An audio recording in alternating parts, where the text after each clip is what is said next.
to hell. This is an aggression. Yes. It has to be met like Iran did. Yes. अगर ये ना किया तो ये आज कतर है, कल को कुवैत होगा, परसों को इराक होगा, ये तो बारी आएगी सबकी। हमें डराया गया था पहले कि जनाब ईरान के बाद फिर पाकिस्तान की बारी है, याद है ना? Yes. उन्होंने ये कहा था कि 1948 के सबसे बड़ा दुश्मन इसराइल का जो है वो पाकिस्तान है। ये बात मैं फिर वसूख से कह रहा हूँ, अल्लाह करे कि हमारे हुक्मरानों को भी गैरत आए। जी बिल्कुल। हमारे हुक्मरान भी सिर्फ लफ्जी जंग तक ना रहे और सिर्फ मजम्मत करने से कुछ नहीं होने वाला, मैं बता रहा हूँ आपसे। हम इसको नहीं समझेंगे तो जो कुछ हो रहा है वो हमारी आंखों के सामने है। ये एक के बाद दूसरा, दूसरे के बाद तीसरा, बारियां सबकी आनी। जी। हमारा एक दुश्मन भारत, जिसके लिए जैसे जाहिद साहब कह रहे थे कि हमने हर वक्त हम तैयारी में रहते हैं ना, लेकिन एक और दुश्मन भी है इसराइल।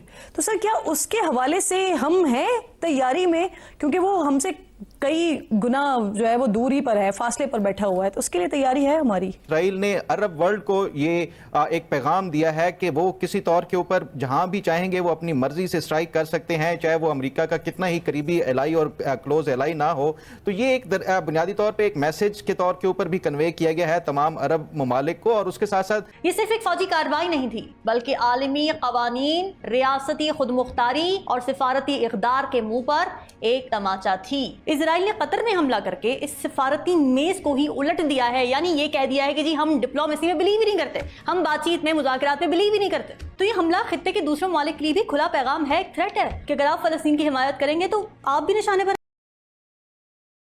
9/11 हमलों के 24 साल मुकम्मल होने के बाद उसमें तो उन्होंने गो के दो मरतबा पाकिस्तान का भी जिक्र किया और उसामा बिन लादेन के लिए अगर अमेरिका पाकिस्तान के अंदर आ सकता है तो हम क्यों नहीं जा सकते कतर में?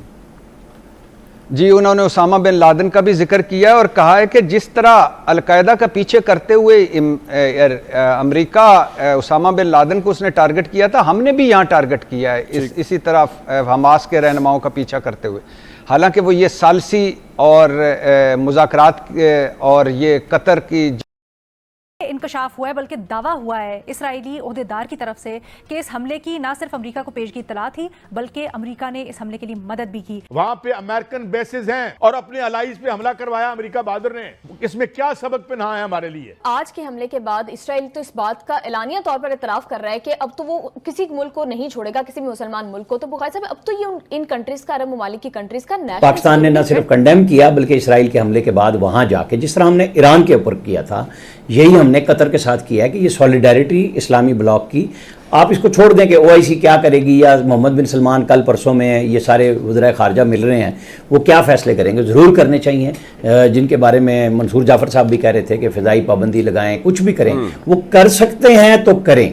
लेकिन पाकिस्तान, तुर्की, ईरान, यहाँ तक कि पाकिस्तान भी गैर महफूज है। तो इसराइल को रोकना नामुमकिन है। दुनिया को खास तौर पे इसका नोटिस लेना चाहिए। और ये भी हमारे सो कॉल्ड मुसलमान मुल्क के ऊपर हुआ है, उसकी एयर स्पेस। तो यहाँ से आप अंदाजा लगा लें कि उम्मा का इस टाइम क्या हाल है। और पाकिस्तानी जर्नैल ये भांप गए हैं कि इसराइल इज इनेविटेबल। वो ये भांप गए हैं कि हमने अब झुकना है, सजदा करना है तो हम चलेंगे, वरना हमारी बदमाशियां खत्म हो जाएंगी। और इसीलिए ये उस तरफ भागम भाग जा रहे हैं। ये रास्ता इन्होंने चुन लिया है। अभी तक की सूरत हाल तो ये है कि कतर के फेस पे एक एग पड़ा हुआ है, क्योंकि ईरान की एयर स्पेस वायलेट की थी ना इसराइल ने। ईरान ने बड़ा तगड़ा जवाब दिया था इसराइल को। अब कतर की एयर स्पेस वायलेट हुई है। कतर के ऊपर कोई सैंक्शंस नहीं है, कतर को तेल गैस बेचने की पाबंदी नहीं है, कतर के पास माल की भी कमी नहीं है, हथियारों की भी कमी नहीं है। इसके बावजूद कतर की तरफ से कोई जवाब दिए जाने की कोई ना इतला है, ना खबर है, ना उनका इरादा है। बल्कि ट्रंप ने उल्टा कह दिया है कि यहाँ से हमें अमन हासिल करने का मौका मिलेगा। तो फिलहाल तो मैं इतना ही कहूंगा कि इन तिलों में तेल नहीं है। अरब ममालिक मुकम्मल तौर पे लेट चुके हैं। अब इब्राहिमी मुआहदा होना ही होना है और इसराइल अपनी टांग ऊपर रख के मनवाएगा। ये अगर मानना ही था तो 30 साल पहले मान लेते, कम से कम कुछ बातें इसराइल से मनवा लेते। कोई खित्ता है जमीन उसे कहते कि छोड़ दो और इतना रहने दो फलस्तीनियों के। सब ईरान पर पहले हमला हुआ, फलस्तीन पर तो काफी अरसे से जारी है और अब दोहा का रुख कर लिया गया इसराइली फोर्सेस की जानिब से। क्या समझते हैं? और फिर वो इस बात का इतराफ कर रहे हैं कि अमेरिका ने मदद फराहम की है।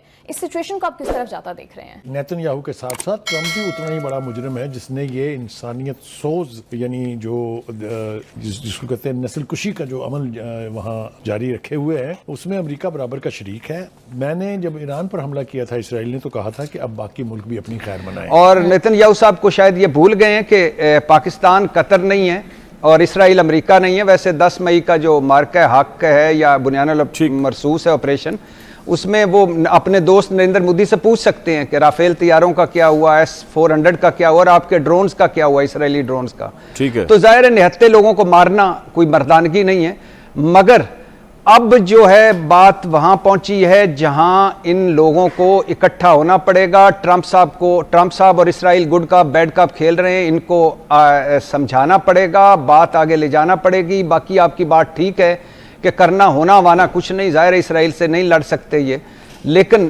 بہرحال اگر تجارتی, سفارتی, آئل, سرمایہ کاری یہ کارڈز استعمال ہو جائیں تو بہت پوائنٹ آ گیا سر آپ کا. عامر صاحب, آپ کے خیال میں پرائم منسٹر سیلاب کی سچویشن میں اگر کہا جا رہا ہے کہ جی کیا کرنے گئے وہاں پر اور حاصل وصول کچھ نہیں ہونا, تو اس کو پاکستان کے لیے کیا ہے وہاں پہ جو وزٹ کرنے گئے ہیں وہ, اور آپ پوری سچویشن کو کس طرح دیکھتے ہیں پاکستان کے لیے بھی اور خطے کے لیے بھی؟ امریکہ کی پوزیشن کیا ہو گئی ہے, ویک ہو گئی ہے, اسٹرانگ ہو گئی ہے سارے معاملے میں؟ زبیر صاحب کو ذرا ویڈیو لنک پہ لے لیں. اصل میں ہم ذہنی طور پہ ہر وقت تیار رہتے ہیں کہ حاصل وصول ہی ہونا ہے. نمبر 1 یہ وزٹ سولیڈیرٹی کے لیے تھا کہ قطر ہمارے ساتھ کھڑا رہا, اور ہمارے وزیر اعظم نے واپسی پہ جب وہ آ چکے ہوئے ہیں ٹویٹ میں بھی یہ کہا کہ ہم کندھے کے ساتھ کندھا ملا کے قطر کے ساتھ کھڑے ہیں. ان کے امیر کے ساتھ, تھانی کے ساتھ ان کی ملاقات ہوئی. میرے حساب کتاب میں یہ ایک بڑا سٹرونگ میسج تھا. یہاں پہ روزانہ ادھار کھائے بیٹھے ہوتے ہیں کہ پاکستان تو اسرائیل کے ساتھ سودا کر رہا ہے, پاکستان تو تسلیم کر رہا ہے. سکتے ہیں تو اگر آج قطر جیسے ملک پر یہ حملہ نظر انداز کر دیا گیا تو کل کو خطے کا کوئی اور ملک اس کی زد میں ہوگا. یہ سوال اب عالمی برادری کے سامنے کھڑا ہے کہ کیا دنیا اسرائیل کو مزید چھوٹ دیتی رہے گی؟ اسرائیل کیا کرنا ہے, ہم آپ کے ساتھ کھڑے ہوں گے, اور پاکستان بالکل کلیئرلی کھڑا ہے اس معاملے میں. جو خواجہ آصف کا بیان تھا جس کے اوپر وہ, اچھا میں آپ کو بتاؤں, خواجہ آصف واحد وزیر ہیں اس وفاقی کیبنٹ کے جو غزہ کے اوپر مسلسل دنیا بھر میں جتنی چیزیں اسرائیل کی مذمت پہ آتی ہیں یا نسل کشی پہ آتی ہیں اس کو ری ٹویٹ کرتے ہیں, اس کے اوپر تبصرہ کرتے ہیں. وہاں ان کا بھی جانا, شیخ جو امیر ہیں قطر کے, ان کے ساتھ یہ گفتگو, یہ میسج بہت سٹرونگ میسج گیا. آپ کو اس سر یہ آپ نے بڑا امپورٹنٹ پوائنٹ دیا, میں چاہ رہا ہوں اس پہ بریک لوں جب تک کہ زبیر صاحب. صورتحال میں تو جو زائنسٹ ایجنڈا ہے لگتا ہے کہ اس پہ ہی عمل درآمد ہو رہا ہے. جہاں حماس کو اور اس کی لیڈرشپ کو ختم کرنے کی باتیں ہو رہی ہیں, وہاں ہم دیکھ رہے ہیں کہ جو ویسٹ بینک ہے وہاں پہ بھی جو سیٹلمنٹس جاری ہیں. غزہ سٹی میں بھی ہر روز حملے ہو رہے ہیں, ہر روز سینکڑوں لوگ فلسطینی وہاں پہ شہید ہو رہے ہیں. تو لگتا تو کوئی یہی ہے کہ اب حالات کسی کے قابو میں نہیں رہے, اور قطر میں خاص طور پہ اس قسم کا حملہ ہونا تو بڑی ہی خوفناک بات ہے, ان دا سینس کہ لگتا کچھ یہی ہے کہ اس وقت اسرائیل اور بن نتنیاہو نے یہ فیصلہ کر لیا ہے کہ ہم نے اب کسی کی بات نہیں سننی. اور چونکہ صدر ٹرمپ نے بھی حال میں ایک بیان میں کہا کہ میں کچھ جو قطر جو اسرائیل کرے سو کرے, اب کیا کر سکتے ہیں. اب یہ بات آ کے رکتی ہے میں سمجھتا ہوں کہ مسلمان دنیا پہ, انلیس کہ پریزیڈنٹ ٹرمپ اپنا ورلڈ ویو اسرائیل کے بارے میں تبدیل کریں, یونائیٹڈ نیشن سیکیورٹی کونسل کی کوئی اجلاس ہو جائے اور صرف پریس اسٹیٹمنٹ تک بات نہ ہو, لیکن ایک قرارداد ایسی آئے جو چیپٹر 7 کے تحت ہو, جو کہ مینڈیٹری ہو اسرائیل کی. لیکن مشکل لگتا ہے اسرائیل کا جو انفلوئنس ہے امریکہ میں, مجھے نہیں لگتا کہ امریکہ اس قسم کی قرارداد کو آنے دے گا. ٹھیک ہے, اب بات آ جاتی ہے عرب دنیا پہ. عرب دنیا کو اسٹانس لے, ٹریڈ جو ہے ریلیشن سیور کرے, منقطع کرے, سفارتی تعلقات ختم کرے, تو کوئی شاید پریشر یہ پاسبل ہے باسط صاحب, یہ ہو سکتا ہے نوئنگ کہ OIC تو کچھ بھی نہیں کر سکتی. اور دوستو ویڈیو آپ کو کیسا لگا اپنا رائے کامنٹ کر کے بتائیے. اگر ویڈیو اچھا لگے تو لائک اینڈ شیئر کیجیے, اور دوستو اسی طرح لیٹسٹ نیوز کے لیے چینل کو سبسکرائب کیجیے.